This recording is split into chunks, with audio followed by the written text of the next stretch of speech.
We're about to get underway with our first spot of the evening here on Friday Night Fights. I'm Billy V, Bill Vargus, along with Larry Tornambi ringside. It is Lamont the Problem Solver Singletary in the pink and black, William Clint Green in the black trunks.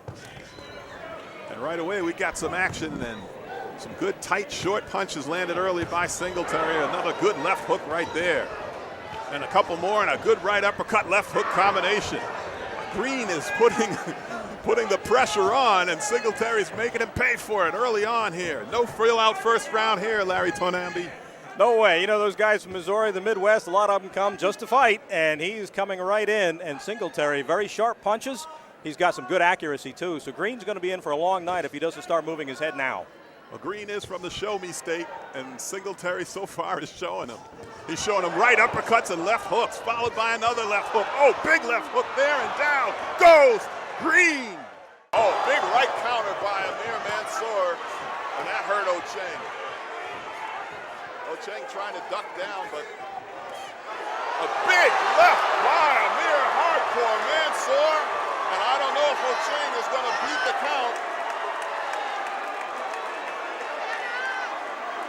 Does make it up, and he will be allowed to continue by referee Gary Rosado. And Mansour missed both of those punches, and Ocheng went down anyway. We told you, don't go to the refrigerator when Amir Mansour is in the ring. Good left hook by Mansour, and Ocheng is out. The referee Gary Rosado will stop it right there. And another first-round KO for Amir Hardcore Mansour. The nickname Bada Bing, I love that nickname. He said one of his friends gave it to him. We had fun with that in the locker room earlier. Nice right hand. Big right hand, staggers far. And a bunch of follow-up punches. The referee is watching very closely as Bada Bing is just wailing to the body. Biddle really got him with that right hand, pushed him right back to the ropes and landed, but he backed off. He's not wearing himself out. He's pacing himself. Biddle showing a lot more boxing acumen tonight. Referee Vic D. Wysocki was looking very closely at Farr and continues to look at him very closely. Farr was staggered but somehow stayed up, and somehow he has already absorbed quite a bit of a punishment here through 2 rounds. No question, Dan Biddle in control of this fight. Well, Lawrence missed a couple of jabs, but then he came with the right behind it and the left hook behind that. He's putting the punches together. He's throwing combinations, and he's banging Gavin. Gavin with a good shot to the body, and a couple rights to the head, and that gets him feeling pretty macho. Sticking out his tongue and telling Lawrence, come on, come on. And Lawrence laughing back at him. Well, that's good. Lawrence not going to get too emotionally excited. You got to keep your cool in a boxing ring. Oh, very low blow by Jason Gavin. Very low blow. And again, the warning from the referee, Benji Estevez. Well, I think that first round set the tone for what we're going to see. Jeffrey really puts her punches together well, throws good combinations. Sherman is tough and will continue to hang in there and move forward, but not be able to put together the same kind of punches in combination that Jeffrey does. And we're seeing it right now. Sherman really coming forward, took a good left in the process, though. Jeffrey definitely the quicker fighter. Sherman very determined. And the one thing we've... Great combination by Jeffrey, and then she finishes it off with the left uppercut. I was just about to say that she always has good combinations, always throws those combinations, and usually finishes it off with a left hook. This time it was an uppercut. And she just tried the inside uppercut again. But Liz is coming forward. Liz is trying. Jeffrey also does a beautiful job of mixing it up between body and head.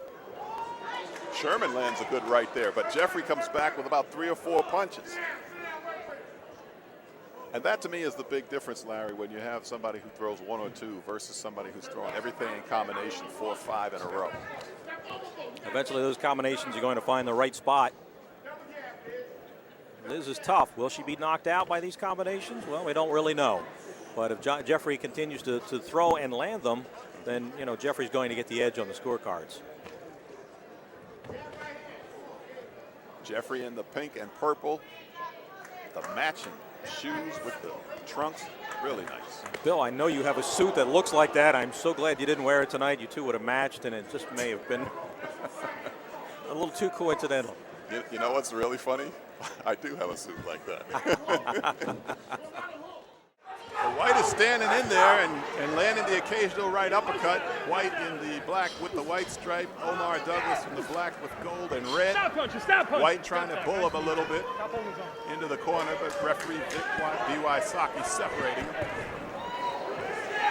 Omar Douglas has a hard jab, too, when he throws it. But again, he does like to get inside and work the body, as you mentioned, Larry. Glancing left hook and a nice left to the body, right to the head by Douglas, followed by a couple of good left uppercuts, and down goes Corey White. It didn't catch him in the liver, which is where that left hook is designed to go, but definitely knocked the wind out of White, you can see. You don't see a lot of guys throw the left uppercut. Omar threw it very well, doubled it up even. Well, he landed it very effectively, as you saw. White down and looking for air. Another good body shot by Douglas, and White, with a delayed reaction, drops to the canvas. Those organs inside are still jiggling on Corey White. He's trying everything he can do to get back up and keep himself in composure, and it just didn't happen today for Corey White. As referee Vic B.Y. Saki stops the fight, and we've got another first round TKO. Torres does not want to be separated by the referee. He comes right back. Ooh, good left hook and a right by Torres. And Stewart with a butt punch. I don't think I've ever seen that one before.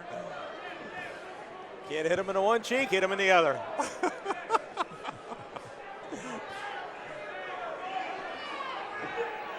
10th round, the North American Championship light welterweight title on the line here. Torres showing a lot more in these last 2-3 rounds. Well, he's really been the aggressor throughout the fight, and in those last few rounds, it's been more effective aggression. And the left hook by Torres, and a right, and a flurry. And Stewart trying to fight his way back, but missing those shots. Torres, the busier fighter here in the final round. Mike Stewart's fans here in Delaware trying to urge him on in the final round. Torres had a nice open to this round. Stewart came on late. Big right hand by Torres. What will happen in the last third of this round? Now some good short shots in there by Michael Stewart. Surprised Torres got as far away there. Right hand, oh, tough body shots right above us. We could really hear the thud of those shots by Torres. They are. And Kirk getting off first, landing a couple of good lefts in there. And back in the bull, Anthony Caputo Smith off of him a little bit. Now the bull going to work with some good body shots. Good kidney shot. Oh, there's and a liver down shot. goes Kirk. The shot to the liver, very hard to get up from. It's that left hook to the body, and you'll have to watch an instant replay. He got up, and that shows incredible guts. I'll tell you what, when you take that shot to the liver, it shoots through your whole body. You know, it's almost like being tasered or something when you get hit in the right spot. Yeah. Caputo Smith looking to end this thing, and Kirk showing some footwork to get away. It must not have been a full liver shot because Kirk is fighting back. But you see the importance of the body work that many of these Delaware fighters carry with them in their arsenal. Caputo Smith sparring with guys like Mike Tiberi, who's on the card tonight a little later. Bada Bing Biddle, who's already fought. And another body shot puts him down. Again, that left to the body.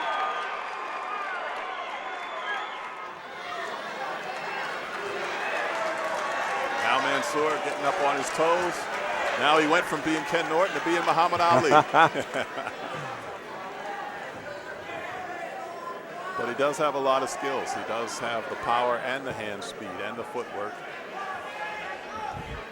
But he can't make a guy fight if the other guy doesn't want to fight. That's right. Nope. To the other guy's credit, The other guy being Gwynn, who actually sticks in a jab right there. He has taken some good shots and stayed upright. That's right, he has. Has not been down in this fight. Just hasn't made much effort to win. Like I said, with him being in there, still doesn't mean that Hardcore didn't try to knock him out. Just a little more difficult when the guy is just there. But Gwynn did take some good punches throughout this fight. He landed. Comes forward with a big right hand that didn't quite land. And that brings a response from Amir Mansour. He's looking to finish this thing inside the distance. Good body shot, good left hook. That hurt Gwynn. Another series of punches by Mansour. He can put them together so fast and so hard. And Gwynn still hanging in there and coming forward with a couple of counter attempts. Amir getting back on track though with the body shot. And finally, Steve Smoger will separate them. Smoger's taking a good look at Dominic Gwynn, knowing that he took some good shots. Gwynn finally put some back out toward Mansour.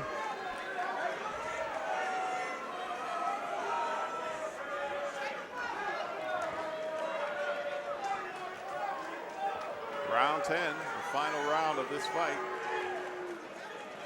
for the WBO's version of the North American Boxing Association Interim Championship.